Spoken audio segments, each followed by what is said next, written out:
بسم الله الرحمن الرحيم.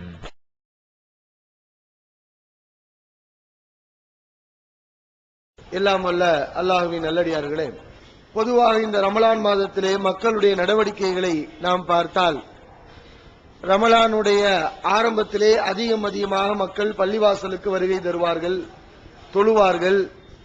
ஒரு 3 நோன்புக்கு தான் மக்கள் அவர்களிடத்துல ஒரு பழமொழியும் சொல்லி வச்சிருக்காங்க. 3 நோன்பு வச்சா 30 நோன்பு வச்ச மாதிரி. சினிமாக்கள்ல டைலாக் வரும்ல, ஒரு தடவை சொன்னா 100 தடவை சொன்ன மாதிரிங்கிற மாதிரி 3 நோன்பு வச்சா 30 நோன்பு வச்ச மாதிரி என்று மக்கள் சொல்லிக்கொண்டு 3 நாள் வருவார்கள். அதற்கு பிறகு பள்ளிவாசலை மறந்து விடுவார்கள். அதற்கு பிறகு எங்க பார்க்கலாம்னா 27வது இரவுல பார்க்கலாம்.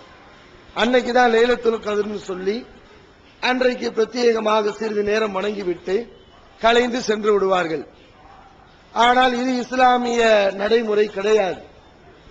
சரியான நடைமுறை என்ன என்று சொன்னால், லைலத்துல் கத்ரை நாம் அடைய வேண்டும் என்றால் கண்ணியமிக்க இரவு, 1000 மாதங்களை விட சிறந்த இரவை நாம் அடைவதற்கு வழிமுறை கடைசி 10 ஒற்றைப்படையான இரவுகளில் நாம் நின்று வணங்க வேண்டும் என்று நபிகள் நாயகம் ஸல்லல்லாஹு அலைஹி அவர்கள் நமக்கு சொல்லி இருக்கிறார்கள். ஒற்றைப்படையான இரவு என்றால் 21, 23, 25, 27, 29 இந்த 5 இரவுகளிலும் நின்று வணங்கினால்தான் லைலத்துல் கத்ரை நம்மால் அடைய முடியும். 27 அன்று மட்டும் வணங்கிவிட்டு சென்று விடுவார்கள். அதற்கு பிறகு ஒரு இரவு இருக்கிறது. அந்த இரவை 27க்கு பிறகு 29வது இரவிலே லைலத்துல் கத்ர் வர வாய்ப்பு இருக்கிறது. இந்த ஒரு இரவை நாம் தவறவிட்டு விட்டால் 1000 மாதங்களை விட சிறந்த ஒரு இரவு இந்த 29வது இரவிலும் வர வாய்ப்பு இருக்கிறது என்று மார்க்கம் சொல்கிறது. எனவே கவனமாக இருக்க வேண்டும். வரக்கூடிய ஒற்றைப்படை இரவிலும் வளமையாக நாம் ரமலானிலே வணக்க வழிபாடுகளை அதிகமாக செய்ததை போல 29வது இரவிலும் வணக்க வழிபாடுகளை நிறைவாக அதிகமாக செய்ய வேண்டும். அடுத்து நோன்பு பெருநாளுக்கு முன்னால் நாம் அனைவரும் மீதும், பொருளாதார வசதி படைத்த ஒவ்வொருவரின் மீதும் நபிகள் நாயகம் ஸல்லல்லாஹு அலைஹி அவர்கள் ஒரு தர்மத்தை கடமையாக்கினார்கள். அதுதான் நோன்பு பெருநாள் தர்மம். ஏழைகளுக்கு இந்த பெருநாள் சந்தோஷமாக இருக்க வேண்டும். பெருநாள் என்று வசதி படைத்தவர்கள் மட்டும் சந்தோஷமாக இருக்கக்கூடாது. ஏழை எளியவர்கள் அவர்களும் உண்ண வேண்டும், பருக வேண்டும், பெருநாளை சந்தோஷமாக கழிக்க வேண்டும் என்பதற்காக நபிகள் நாயகம் ஸல்லல்லாஹு அலைஹி அவர்கள் வசதி படைத்தவர்கள் மீது இந்த நோன்பு பெருநாள் தர்மத்தை கடமையாக்கினார்கள். யார் மீது கடமை? நம்முடைய குடும்பத்தில் ஒரு 5 பேர் இருக்கிறாங்க. பெற்றோர்கள் இருப்பார்கள், பிள்ளைகள் இருப்பார்கள், அண்ணன் தம்பி நம்முடைய பொறுப்புக்கு கீழே இருப்பார்கள்.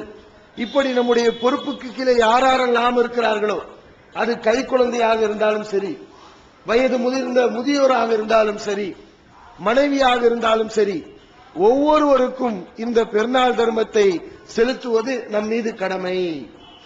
ஹதீஸ்களிலே பார்க்கிறோம், நபிகள் நாயகம் ஸல்லல்லாஹு அலைஹி அவர்கள் பெண்களுக்கும், குழந்தைகளுக்கும், அடிமைகளுக்கும், அனைவருக்கும் பெருநாள் தர்மத்தை கடமையாக்கினார்கள். எவ்வளவு கொடுக்க வேண்டும்? ஒரு நபருக்கு 2.5 கிலோ. நாம் உண்ணக்கூடிய உணவிலிருந்து 2.5 கிலோ அரிசியை, உணவுப் பொருளை ஏழை எளியவர்களுக்கு கொடுக்க வேண்டும். அது ஏறத்தாழ நம்ம கணக்கு போட்டு பார்த்தா நம்முடைய ஜமாத்தில் நம்ம முடிவு செய்து வைத்திருக்கிறோம் 80 ரூபாய். ஒரு நபருக்கு 80 ரூபாய் கொடுக்க வேண்டும். நம்முடைய வீட்டில் 10 பேர் இருக்கிறாங்களா, 10 பேருக்கு 800 ரூபாய் நம்ம கொடுக்க வேண்டும். இது கட்டாயமாக ரசூல் ஸல்லல்லாஹு அலைஹி வஸல்லம் கடமையாக்குனாங்க. இதனுடைய நோக்கம் 2 நோக்கம். ஒன்று, ஏழைகளுக்கு இது செல்ல வேண்டும், பெருநாள் அவர்களுக்கு சந்தோஷமாக இருக்க வேண்டும், இது ஒரு நோக்கம். இன்னொரு நோக்கம் என்ன? துஹூரத்தன் லிஸ்ஸாயிமி. நம்ம நோன்பு வச்சிருப்போம், இந்த நோன்புல நிறைய குறைகள் இருக்கும். இந்த நோன்பு வைத்துக் கொண்டு நம்ம புறம்பேசி இருப்போம், பொய் சொல்லி இருப்போம், நோன்பாளி செய்யக்கூடாத காரியங்களை எல்லாம் அறிந்தோ அறியாமலோ செய்திருப்போம். அதற்கெல்லாம் பரிகாரம் இந்த நோன்பு பெருநாள் தர்மம். இதை நாம் செலுத்திவிட்டால், இந்த நோன்பிலே குறைபாடுகள் இருந்தால், பிழைகள் இருந்தால், தவறுகள் இருந்தால் அல்லாஹ் அதையெல்லாம் பொறுத்துக் கொள்கிறான். இந்த நோன்புடைய கூலியை முழுமையாக வழங்குகிறான்.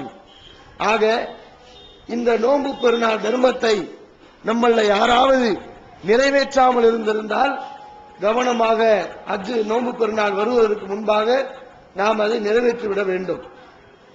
அடுத்து இந்த பெருநாட்களை பொறுத்தவரை அல்லாஹ் நமக்கு அனுமதித்த பெருநாள் இந்த நோன்பு பெருநாள், இன்னொரு பெருநாள் ஹஜ் பெருநாள்.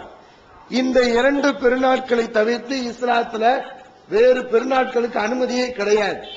ஆனால் இன்றைக்கு சமுதாயத்திலே பார்க்கிறோம், நம்முடைய இஸ்லாமிய சமுதாயத்திலே மீலாது விழா என்று ஒரு பெருநாளை ஏற்படுத்தி வைத்திருக்கிறார்கள்.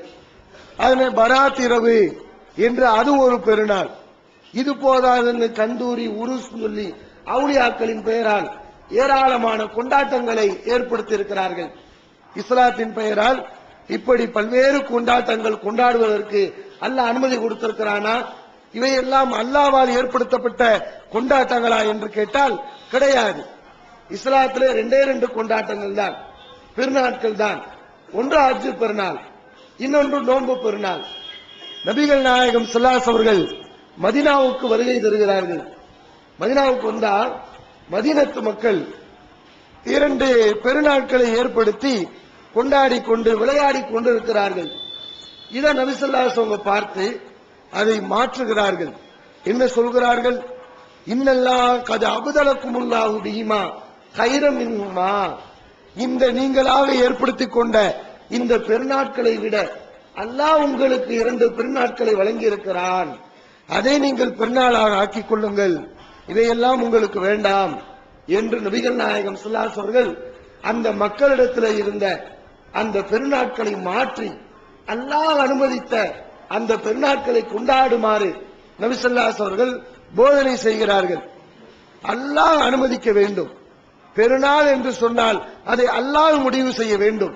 இது நீ கொண்டாடுவதற்குரிய நாள், இது நீ வணங்குவது பிரத்யேகமாக வணங்குவதற்குரிய நாள் என்று ரப்புல் ஆலமீன் அனுமதித்த பெருநாள் இந்த நோன்பு பெருநாள், ஹஜ் பெருநாள். இந்த நோன்பு பெருநாள் எப்படி முடிவு செய்யறது அப்படின்னு பாத்தீங்கன்னா, ரமலான் ஆரம்பிக்கும் போதும் சரி, அது முடியும் போதும் சரி, மக்கள்கிட்ட ஒரு பயங்கரமான ஒரு குழப்பத்தை பலர் ஏற்படுத்திக் கொண்டிருக்கிறார்கள். ஒரு பரபரப்பு ஏற்படும். இன்னைக்கு ரமலானா இல்லையா, நோன்பு ஆரம்பிச்சிருச்சா இல்லையா, இப்படி ஒரு பரபரப்பு. முடிஞ்சிருச்சா, நோன்பு முடிய போகுது, ரமலான் ஆரம்பிக்க போகுது, நாளைக்கு பெருநாளா இல்லையா. ஒரு கூட்டம் முன்னாடியே கொண்டாடி விடும், முன்னாடியே நோன்பு வைத்து விடும். சில கூட்டம் 2 நாளைக்கு முன்னாடியே நோன்பை ஆரம்பித்து விடும். நாம பிறையை பார்த்து நோன்பு வைத்துக் கொண்டு ரமலானை முடிவு செய்து கொண்டிருக்கிறோம். எப்படி நாம் ரமலானை துவக்க வேண்டும், பெருநாளை எப்படி முடிவு செய்ய வேண்டும், சுன்னத்தான வழிமுறை என்ன, அதை நாம் அறிந்து கொள்ள வேண்டும். ஊர்ல உள்ளவங்க முன்கூட்டியே பெருநாள் கொண்டாடி விட்டார்கள், அதனால நம்மளும் கொண்டாடுவோம். ஒரு கூட்டம் கொண்டாடுகிறது, சவுதியிலே கொண்டாடி விட்டார்கள், அதனால் நாமளும் கொண்டாடி விடுவோம். பிறை இன்றைக்கு தெரிந்துவிடும், 1வது பிறை என்று விஞ்ஞானம் சொல்கிறது, அதனால் அதை ஏற்று நாம் 1வது பிறையை முடிவு செய்து விடுவோம் என்றெல்லாம் நினைத்து நாம் பெருநாளை முடிவு செய்தால் அது பெருநாள் கிடையாது. பெருநாளை நபிகள் நாயகம் ஸல்லல்லாஹு அலைஹி அவர்கள் ஒரு முறை நமக்கு செய்தும் காட்டியிருக்கிறார்கள், எப்படி செய்ய வேண்டும் என்று நமக்கு போதனையும் செய்திருக்கிறார்கள். 2 வழியும் இருக்கிறது. பெருநாளை நாம் எப்படி தேர்வு செய்ய வேண்டும், அதற்கு அல்லாஹ்வின் தூதர் ஸல்லல்லாஹு அலைஹி அவர்களிடத்தில் சொல் ரீதியான கட்டளையும் இருக்கிறது, அவர்கள் செய்து காட்டிய வழிமுறையும் இருக்கிறது. நபி ஸல்லல்லாஹு அலைஹி வஸல்லம் எப்படி பெருநாளை முடிவு செய்தார்கள்? 29 நாட்கள் ரமலானிலே முடிந்து விட்டால், முடிவுற்று விட்டால், 30வது இரவு ஆரம்பித்தால், அந்த 30வது இரவிலே யௌமு ஷக், சந்தேகத்துக்குரிய நாள், இது பெருநாளாகவும் இருக்கலாம், பெருநாள் இல்லாமல் ரமலானாகவும் இருக்கலாம் என்று சந்தேகப்படக்கூடிய அந்த 30வது இரவிலே நபி ஸல்லல்லாஹு அலைஹி அவர்கள் பிறையை பார்ப்பார்கள். பிறை தெரிந்தால் அன்று பெருநாள். 29 நாட்கள் ரமலான், அதற்கு பிறகு பெருநாள் தொடங்கிவிடும். பிறை தெரியாவிட்டால் 30 நாட்கள் ரமலான், அதற்கு பிறகு பெருநாள் ஆரம்பமாகிவிடும். இப்படி ரசூல் ஸல்லல்லாஹு அலைஹி அவர்கள் தன்னுடைய வாழ்நாளிலே பெருநாளை செயல்படுத்தி நடைமுறைப்படுத்தி நமக்கு காட்டியிருக்கிறார்கள். ரசூல் ஸல்லல்லாஹு அலைஹி வஸல்லம் எப்படி முடிவு பண்ணாங்களோ அந்த மாதிரி நம்ம முடிவு பண்ணா நம்ம வழிகேட்டுக்கு போயிருவோமா, அது தப்பாயிடுமா என்பது நம்ம கவனத்தில் வைக்க வேண்டும். இது ரசூலுல்லாஹ்வுடைய செயல் மட்டும் இல்லாம நமக்கு வலியுறுத்தியும் சொன்னார்கள். நபி ஸல்லல்லாஹு அலைஹி வஸல்லம் என்ன சொன்னாங்க? சந்தேகத்துக்குரிய நாளில் நீங்கள் நோன்பு வைத்து விடாதீர்கள். அன்றைய நாளில் நீங்கள் பிறை பார்க்க வேண்டும். பிறை தெரிந்தால் நீங்கள் பெருநாளை கொண்டாடுங்கள். பிறை தெரியாவிட்டால் இத்தத்த ரமலான், நீங்க ரமலானுடைய எண்ணிக்கையை 30 பூர்த்தி செய்து விடுங்கள் என்று ரசூல் ஸல்லல்லாஹு அலைஹி அவர்கள் நமக்கு போதனை செய்தும் இருக்கிறார்கள். ஆக இந்த வழிமுறைப்படி பெருநாளை ஒரு நாளைக்கு முன்னால் வெளிநாட்டிலே பார்த்து விட்டார்கள், கணிப்பு அடிப்படையிலே சொல்லிவிட்டார்கள் என்றெல்லாம் நாம பார்க்க கூடாது. நம்ம இந்த அடிப்படை ரசூலுல்லாஹ் காட்டின அடிப்படையில பெருநாளை முடிவு செய்யும் போது சில பேர் சொல்லுவாங்க, பாத்தியா பிறகு கண்ணால பார்க்கணும்னு சொன்ன, இது 1வது பிற மாதிரியா இருக்குது, 2வது பிற மாதிரி இருக்குது, 3வது பிற மாதிரி இருக்கு அப்படின்லாம் சொல்லுவாங்க. அதெல்லாம் நம்ம பொருட்படுத்த கூடாது. பொருட்படுத்த கூடாதுங்கிறதுக்கு தான் நபி ஸல்லல்லாஹு அலைஹி வஸல்லம் ஒரு அழகான ஒரு உபதேசத்தையும் செஞ்சாங்க. ஒல் ஃபித்ரு யௌமு துஃப்திரூன், பெருநாள் என்பது நீங்கள் என்றைக்கு முடிவு செய்தீர்களோ அதுதான் பெருநாள். இது 2வது பிற 3வது பிற அதை பத்தி நீ கவலைப்படாத. உனக்கு கண்ணுக்கு என்னைக்கு பெருநாள் தெரிஞ்சிச்சு, பிற தெரிஞ்சிச்சு, அதை வைத்து நீ முடிவு செய்தாயா அதுதான் பெருநாள். நீ முடிவு பண்றதுதான்பா பெருநாள். பெருநாள்னு தனியா ஒண்ணு கிடையாது என்று நபிகள் நாயகம் ஸல்லல்லாஹு அலைஹி அவர்கள் நபி வழி அடிப்படையிலே நாம் பெருநாளை முடிவு செய்யும் போது அதுல 1வது பிற 2வது பிற இப்படி எத்தனை வகையான கணக்குகள் வந்தாலும் அதையெல்லாம் நாம் பொருட்படுத்த வேண்டியதில்லை. நாம் முடிவு செய்ததுதான் பெருநாள் என்று ரசூல் ஸல்லல்லாஹு அலைஹி வஸல்லம் நமக்கு வழிகாட்டி இருக்கிறாங்க. அதே மாதிரி பெருநாளுக்கு நம்ம போறோம். எங்க போய் பெருநாள் தொழுகணும்? திடல்ல போய் தான் தொழுகணும். நிறைய மக்கள் பள்ளிவாசலுக்கு போறாங்க, பெருநாள் தொழுகையை பள்ளிவாசல்ல தொழுகிறாங்க. இது நபி வழியா? நபிகள் நாயகம் ஸல்லல்லாஹு அலைஹி வஸல்லம் எப்படிப்பட்ட பள்ளிவாசலை கட்டினார்கள்? மஸ்ஜிது நபவி 1000 மடங்கு சிறந்தது. மற்ற பள்ளிவாசலில் தொழுவதை விட மஸ்ஜிது நபவியில தொழுவது 1000 மடங்கு சிறந்தது. அப்படிப்பட்ட பள்ளிவாசலை ரசூல் ஸல்லல்லாஹு அலைஹி அவர்கள் கட்டினார்கள். ஆனால் பெருநாள் என்று வரும்போது அந்த பள்ளியிலே சென்று தொழுகாமல் திடலுக்கு சென்றார்கள், ஒரு பெரிய மைதானத்துக்கு சென்றார்கள். அங்கே மக்களை கூட்டி வைத்து தொழுகை வழிபாட்டை நிறைவேற்றினார்கள். இதுதான் ரசூலுல்லாஹ்வுடைய வழிமுறை. பள்ளிவாசல்ல பெருநாள் தொழுவக்கூடாது, திடல்ல தான் தொழுகணும். இன்னும் பார்க்கிறோம், இந்த பெருநாள் வந்து விட்டால் அந்த தொழுகை நிறைவேற்றார்கள். பெருநாள் தொழுகையை பள்ளிவாசல் நிறைவேற்றுறாங்க. ஒரு விஷயம், எப்ப தொழுகிறாங்கன்னு பாத்தீங்கன்னா காலையில 10 மணிக்கு நல்ல ஃபஜருக்கு எந்திரிக்காம கொரட்டை விட்டு தூங்கி சோம்பேறிகளுக்கு. பெருநாள் யாருக்கு? பெருநாள் அதுமா ஃபஜருக்கு வெள்ளனமா எந்திரிச்சு மக்களை எல்லாம் எழுப்பி விட்டு அவர்கள் தொழுகைக்கு வந்து முதல்ல அல்லாஹ்வுக்கு நிறைவேற்ற கடமையை நம்ம செஞ்சு முடிச்சிருவோம், அப்புறம் நம்முடைய கொண்டாட்டங்களை அமைத்துக் கொள்வோம் என்ற அடிப்படையில ரசூல் ஸல்லல்லாஹு அலைஹி அவர்கள் நமக்கு பெருநாளை காட்டி கொடுத்தார்கள். புகாரில முஸ்லிம்ல பதிவு செய்யப்பட்டிருக்கிறது. இன்ன அவ்வளமா நபுதவுமின் யௌமினா ஆதா, இந்த பெருநாளிலே முதலில் நாம செய்யக்கூடிய காரியம் பெருநாள் தொழுகைதான். தொழுகையைத்தான் முதல் ரசூல் ஸல்லல்லாஹு அலைஹி வஸல்லம் செய்வாங்களாம். எப்ப தொழுதாங்க? ஹதீஸ்கள்ல இடம்பெறுகிறது, சூரியன் உதித்து சற்று உயர்ந்து விட்டால், ஒரு ஈட்டின் அளவுக்கு சூரியன் உயர்ந்து விட்டால் நபி ஸல்லல்லாஹு அலைஹி அவர்கள் பெருநாளை தொடங்கி விடுவார்கள், தொழுகையில் ஈடுபட்டு விடுவார்கள் என்று நம்ம பார்க்கிறோம். இவர்கள் தொழக்கூடிய தொழுகையை பார்த்தீங்கன்னா சூரியன் உச்சிக்கு வரக்கூடிய நேரத்தில் தொழுது கொண்டிருக்கிறார்கள். அப்ப இது சோம்பேறித்தனமான ஒரு பெருநாள். மக்களை உற்சாகமாக சுதாரிப்பாக வெள்ளனத்திலே அல்லாஹ்வுடைய வணக்க வழிபாடுகளை ஈடுபடுத்தி அவர்களை சந்தோஷமாக இருக்க வைக்க வேண்டிய இந்த நேரத்திலே 11 மணி வரைக்கும் இழுத்து அவர்களுடைய வேலைகளை எல்லாம் பாழாக்கி இப்படியெல்லாம் செய்வது மார்க்கத்துக்கு மாற்றமான ஒரு காரியம். அதே மாதிரி பெருநாளுக்கு நம்ம போறோம். பெருநாளுக்கு போகும்போது அந்த தொழுகைக்காக நம்ம செல்லக்கூடிய அந்த நேரத்திலே தக்பீர் சொன்னவர்களாக நாம் புறப்பட வேண்டும். எப்ப இருந்து தக்பீர் சொல்ல வேண்டும்? தொழுகைக்காக செல்லக்கூடிய அந்த நேரத்தில் இருந்து தொழுகையை முடித்துவிட்டு வீட்டுக்கு வருகின்ற வரை தக்பீர் சொன்னவர்களாக புறப்பட்டு தக்பீர் சொன்னவர்களாக வீடு திரும்ப வேண்டும். நபிகள் நாயகம் ஸல்லல்லாஹு அலைஹி அவர்கள் இப்படி தக்பீர் சொல்லக்கூடியவர்களாக இருந்தார்கள். அல்லாஹ் தக்பீர் என்னது? அல்லாஹ் அக்பர், அல்லாஹ் அக்பர் என்று இறைவனை மகிமைப்படுத்தக்கூடியவர்களாக இந்த பெருநாள் தொழுகையுடைய நேரத்திலே நாம் இருக்க வேண்டும். பெருநாளுக்கு செல்ல வேண்டும். சென்று விட்டு எப்படி வர வேண்டும்? ரசூல் ஸல்லல்லாஹு அலைஹி உடைய ஹதீஸ்கள்ல பார்க்கிறோம். நபி ஸல்லல்லாஹு அலைஹி அவங்க பெருநாள் தொழுகைக்கு சென்றால் ஒரு பாதையிலே செல்வார்கள் பெருநாளுக்கு, திரும்பும் போது வேறு பாதையில் வருவார்கள். ஒரே பாதையில் சென்று வரமாட்டார்கள். செல்வதற்கு ஒரு பாதை என்றால் வருவதற்கு வேறொரு பாதை. இப்படி பாதையை மாற்றி பெருநாளுக்கு சென்று வரக்கூடிய வழக்கமுள்ளவராக நபி ஸல்லல்லாஹு அலைஹி அவர்கள் இருந்தார்கள் என்ற செய்தியை நாம் புகாரியிலே பல நூல்களிலே நாம் பார்க்கிறோம்.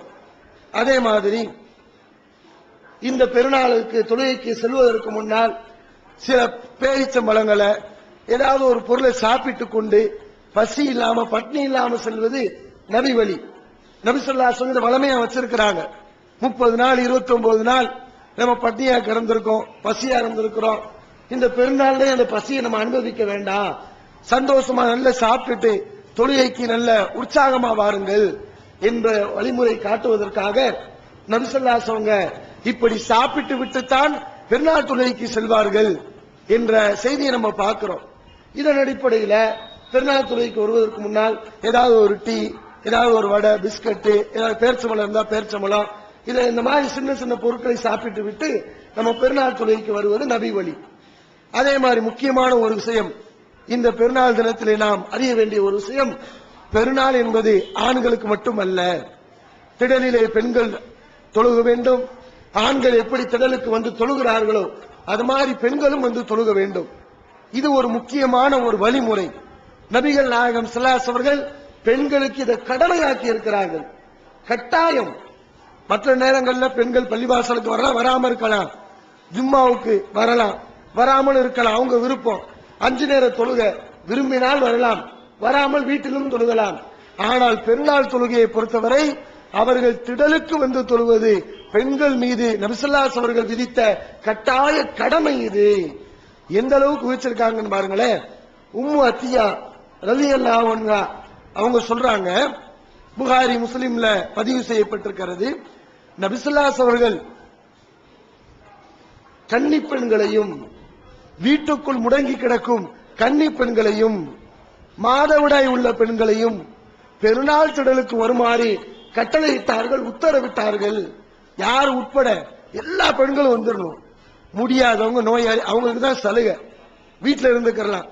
மற்ற பெண்கள், மாதவிடாய் பெண்கள், அவங்களுக்கு தொழுகையே கிடையாது, தொழுகவும் கூடாது. ஆனா ரசூலுல்லாஹ் என்ன செய்றாங்க, நீனும் திடலுக்கு வரணும். கன்னி பெண்ணு வெக்கப்படுவா, வீட்டுக்குள்ளே அடங்கி கிடப்பா, வெளியே சுத்த மாட்டா, அவளும் பெருநாள் திடலுக்கு வர வேண்டும் என்று ரசூலுல்லாஹி ஸல்லல்லாஹு அலைஹி வஸல்லம் உத்தரவு போடுகிறார்கள். அவ மாதவிடாய் பெண்கள் வந்தால் என்ன செய்யணும்?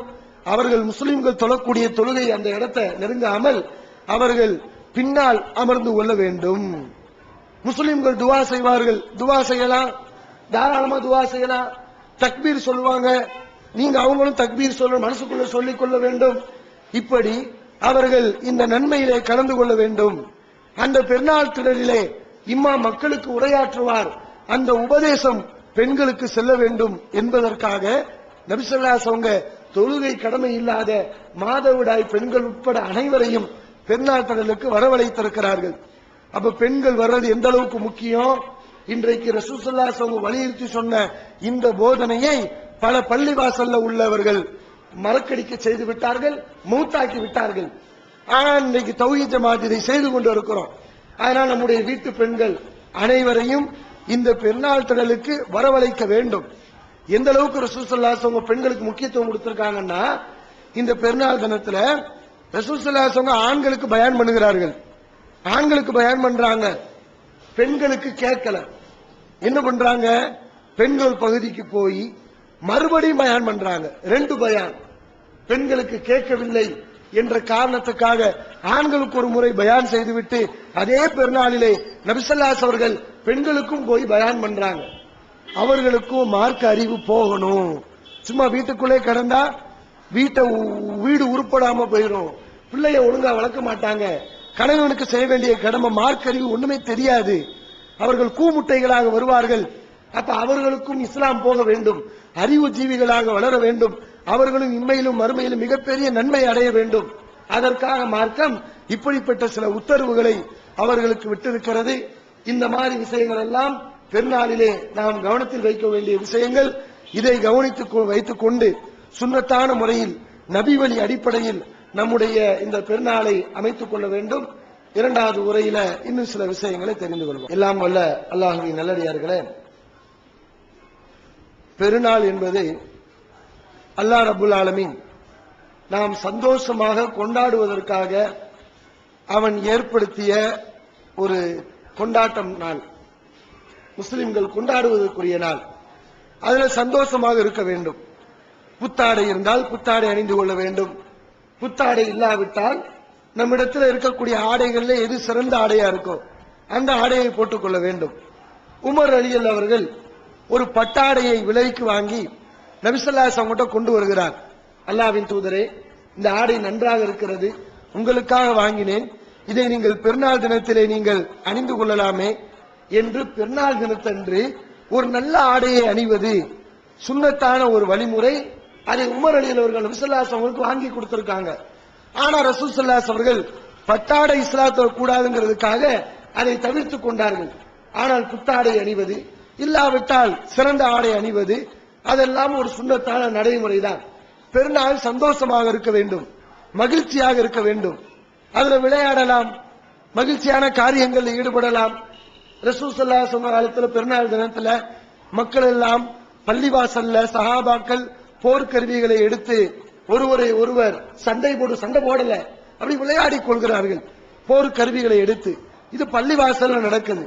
இதை உமர் அலியல் அவர்கள் பார்த்துவிட்டு அந்த மக்களை தடுக்க போகிறார்கள். பள்ளிவாசலிலே விளையாட்டா, இது சைத்தானுடைய காரியம் இல்லையா? தடுக்க போறாங்க. நபி ஸல்லல்லாஹு அலைஹி வஸல்லம் தடுக்கிறாங்க. உமரே, அந்த மக்களை தடுக்காதீர்கள், இன்னைக்கு பெருநாள், சந்தோஷமாக இருக்க வேண்டிய நாள், விளையாடட்டும், சந்தோஷமாக இருக்கட்டும் என்று நபி ஸல்லல்லாஹு அலைஹி வஸல்லம் அவர்களுக்கு போதனை செய்ததை பார்க்கிறோம். அதே மாதிரி ரசூல் ஸல்லல்லாஹு அலைஹி வஸல்லம் பெருநாள் தினத்துல உறங்கிக் கொண்டிருக்கிறார்கள். அவர்களுடைய வீட்டிலே 2 சிறுமிகள் பாட்டு பாடிக்கொண்டு அந்த கொட்டு இருக்குல்ல, கஞ்சிராக்கள் என்று சொல்லக்கூடிய கொட்டு, அந்த கொட்டை வைத்து அடித்துக் கொண்டு பாட்டு பாடிக்கொண்டிருக்கிறார்கள். ரசூல் ஸல்லல்லாஹு அலைஹி வஸல்லம் தூங்கிட்டு இருக்கிறாங்க. அபூபக்கர் ரலியல்லாஹு ரசூலுல்லாஹ்வுடைய வீட்டுக்கு வர்றாங்க. பாட்டா, ரசூலுல்லாஹ் இருக்கிறாங்க, அவங்களுக்கு முன்னாடி கொட்டா, சைத்தானுடைய கருவிகள் இருக்கக்கூடாதுன்னு அந்த சிறுமிகளை அபூபக்கர் ரலியல்லாஹு அவர்கள் அதட்டுகிறார்கள். அப்ப ரசூல் ஸல்லல்லாஹு அலைஹி வஸல்லம் சொல்றாங்க, அபூபக்கரே, அவர்களை விட்டு விடுங்கள். இன்னலி குல்லி கௌமின் ஈதன், ஒவ்வொரு கூட்டத்தாருக்கும் பெருநாள் இருக்கிறது, விழா இருக்கிறது. ஹாதா ஈதுனா, இது நம்முடைய பெருநாள், இன்றைக்கு அவர்கள் சந்தோஷமாக இருக்கட்டும் என்று நபி ஸல்லல்லாஹு அலைஹி அவர்கள் முஸ்லிம்கள் அன்றைக்கு சந்தோஷமாக இருக்க வேண்டும் என்று நபி அவர்கள் நமக்கு போதனை செய்திருக்கிறார்கள்.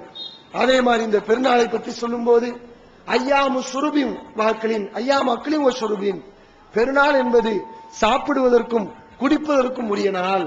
நல்ல சாப்பிட்டு பருக வேண்டும், குடிக்க வேண்டும். குடிக்கிறதுன்னு சொன்னா குடிய கெடுக்குன்னு வச்சிருக்காங்க, அந்த குடி கிடையாது.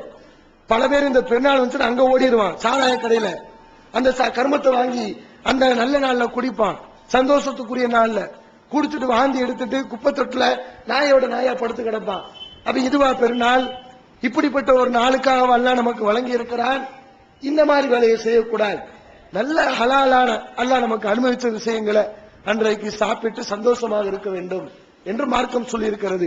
ஆனா இன்றைக்கு நம்ம பார்க்கிறோம், குறிப்பா நம்ம ஊர்ல மதுரையில பாத்தீங்கன்னா இந்த காஜிமார் தெரு பகுதியில நம்முடைய இஸ்லாமிய சகோதரர்கள் பெருநாள் வந்து விட்டால் ரேஸ் என்று சொல்லி அந்த ரோடுகளிலே மிக வேகமாக கண்ணு முன்னு தெரியாம கண்ட்ரோல் இல்லாம தாறுமாறாக வாகனங்களை ஓட்டி செல்வதை பார்க்கிறோம். அது என்ன போட்டியாது? கண்ணு முன்னு தெரியாம ஓட்டுகிறார்கள். இதனால எவ்வளவு பெரிய விளைவு ஏற்படுது? ஒவ்வொரு பெருநாளிலும் மக்கள் பார்த்து கொண்டுதான் இருக்கிறார்கள். அந்த விளையாட்டில அந்த மோசமான தவறான அந்த கேளிக்கையிலே ஈடுபடக்கூடியவர்கள் கால் இழந்து விடுகிறார்கள். பெருநாள் தினத்துல விபத்து ஏற்பட்டு இறந்து விடுகிறார்கள். ஒரே குடும்பத்தை சார்ந்த 2 பேர் மரணித்த செய்தியை எல்லாம் நாம் தெரிந்து கொண்டோம். இதுக்காண்டியா பெருநாள்? சந்தோஷமா இருக்கக்கூடிய ஒரு நாள்ல கண்ணீர் வடிப்பதற்கா? சும்மா அந்த ரோட்டை கடந்து போனா அவன் அடிச்சு தூக்கி அவன் செத்து போய் அவனுடைய வீட்டுல துக்ககரமான ஒரு நிகழ்ச்சியை பார்க்கிறோம். எத்தனை குடும்பங்கள் கண்ணீர் வடிக்கிறது. இதுக்காகவா பெருநாள்? அப்ப இந்த மாதிரியான ஒரு செய்யக்கூடாத ஹராமான இதெல்லாம் தற்கொலைக்கு சமம். நம்மள நாமே அழிச்சு கொள்றது, பெருநாள் மாற்று மத மக்களுக்கு மத்தியில இஸ்லாத்தை பத்தி தப்பாக சித்தரிக்கக்கூடிய ஒரு கேவலமான செயல். இந்த மாதிரி செயல் நம்ம செய்யக்கூடாது. இஸ்லாம் நமக்கு எவ்வளவு அழகான ஒரு காரியத்தை செஞ்சிருக்கிறது. பெருநாள் அப்ப நம்மளும் சந்தோஷமா இருக்கணும், அடுத்தவங்களும் சந்தோஷமா இருக்கணும். அதுக்கு என்ன சொல்லுது? ஏழை எளியவர்களுக்கு தர்மம் செஞ்சு அவங்களையும் சந்தோஷமாக வாழவை. அப்படி சொல்லக்கூடிய மார்க்கம். இதை செய்யுங்க. அல்லாஹ் நமக்கு நிறைய வசதியை கொடுத்திருக்கிறான், உடம்புல தெம்ப கொடுத்திருக்கான். நமக்கு அல்லாஹ் தந்திருக்கக்கூடிய இந்த சக்தியை வச்சு 4 மக்களுக்கு நல்லது செய்வோம், பெருநாள் தினத்துல கஷ்டப்படக்கூடிய மக்களுக்கு உதவி செய்வோம் என்ற ஒரு மனப்பக்குவம் நம்மிடத்துல வந்தால் இது மற்ற மக்களை வெகுவாக கவரும். இது சந்தோஷத்துக்குரிய நாள், இது பெருநாள். இதெல்லாம இந்த மாதிரியான காரியங்கள் ஈடுபட்டா அது நம்ம நோன்பு வச்ச நன்மையே, இந்த ரமலானுடைய சவாபையே 30 நாள் கஷ்டப்பட்டிருப்போம் அப்படியே அழிச்சிருவோம். அதை நம்ம செய்யக்கூடாது. அதே மாதிரி இந்த பெருநாள்ல நம்ம கவனிக்க வேண்டிய விஷயம், இந்த ரமலான் மாசத்துல தான தர்மங்கள் அதிகமா செய்யணும். பொதுவாக ரசூல் ஸல்லல்லாஹு அலைஹி வஸல்லம் நிறைய தான தர்மங்களை செய்வாங்க. ஆனா ரமலான் வந்து விட்டால் அதிகமா செய்வாங்களாம் தான தர்மம். எந்த அளவுக்கு அதிகமா செய்வாங்க? புகாரியில பதிவு செய்யப்பட்டிருக்கிறது.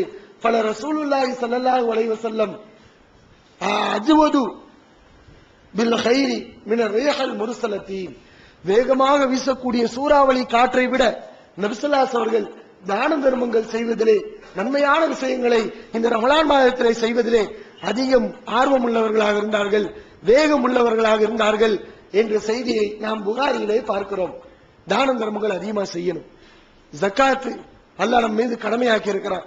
இன்றைக்கு அல்லாஹ்வுடைய கிருபையால ஒரு காலத்துல ஊர்ல ஒரு ஆளு 2 ஆளு இப்படிப்பட்டவங்க ஜக்காத்து கடமை.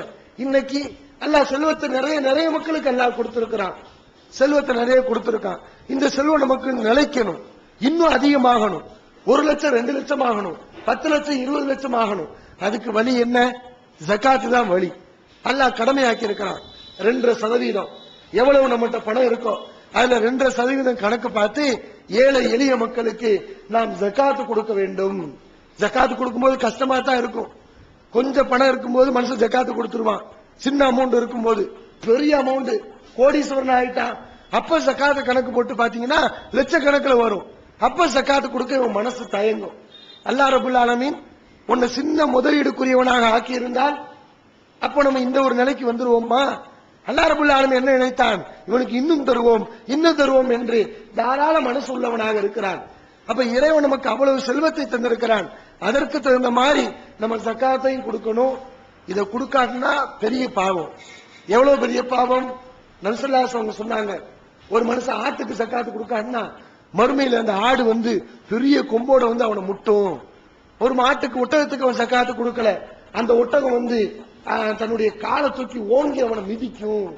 ரசூல் ஸல்லல்லாஹு அலைஹி வஸல்லம் சொல்றாங்க, எதுக்கு ஜக்காத்து கொடுக்கலையோ, தங்கத்துக்கு ஜக்காத்து கொடுக்கல, வெள்ளிக்கு ஜக்காத்து கொடுக்கல, அந்த வெள்ளியையும் தங்கத்தையும் அல்லாஹ் உருக்கி உன்னுடைய நெற்றியிலும் முதுகிலும் விழாப்புறத்திலையும் அல்லாஹ் சூடு போடுவான். ஜக்காத்து கொடுக்காதவர்களுக்கு பல பேர் ஜக்காத்து கொடுக்கிறதே இல்லை.